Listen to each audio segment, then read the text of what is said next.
Teaching is a great job. In my opinion, it is the greatest job. You're with children all day long.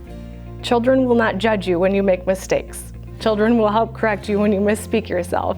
Even if you were never the best student yourself growing up, that does not mean that God can't use you to be a good teacher. Teaching is a wonderful profession because you have all of these children and young people that are entrusted to you for many hours, and you have the full support of their parents and the support of the community at large in what you're doing during that school day. And while that's a lot of responsibility and a lot of pressure, it is tremendously rewarding. Teaching is the best job in the world because you get to spend your day with a number of children, maybe young, maybe old, and each one of them comes with unique abilities and backgrounds and talents and dreams, and you get to spend all day with them every day, and they will challenge you, they will astonish you, they will inspire you to work so hard for them. I can say that having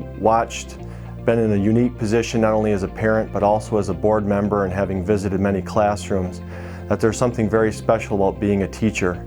And so even thinking back to my own childhood, my own love for the Civil War, for example, was because I had an 8th grade teacher who was passionate about the Civil War, and I would not have had that if it hadn't been for that teacher's emphasis on it.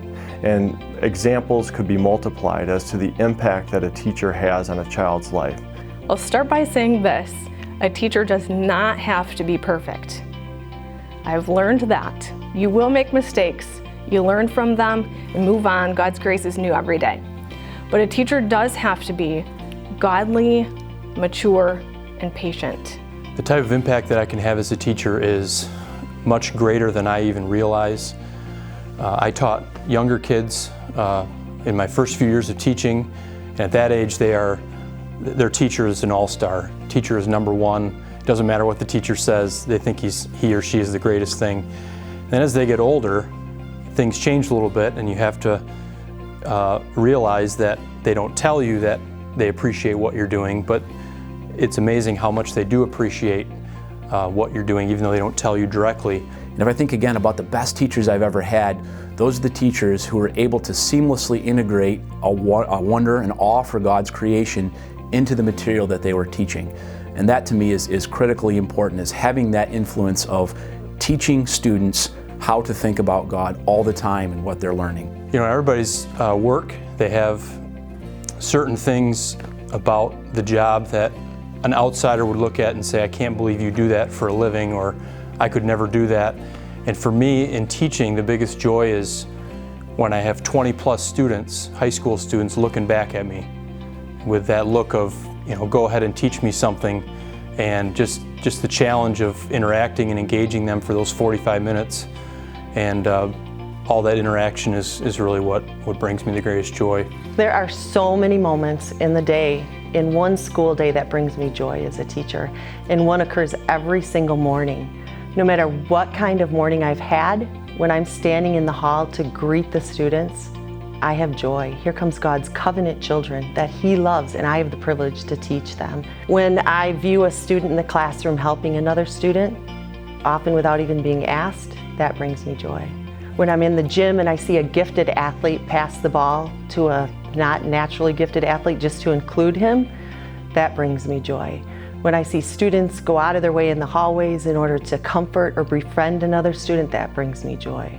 I find a lot of joy in seeing my former students take their place in their work and creation in the kingdom of God, whatever vocation that is, whether they are working in the field, whether they are working in the office, whether they're working as a mother in a home, to see them taking their place as a Reformed Christian. Outside of parents, few people have as much impact on a young person than teachers.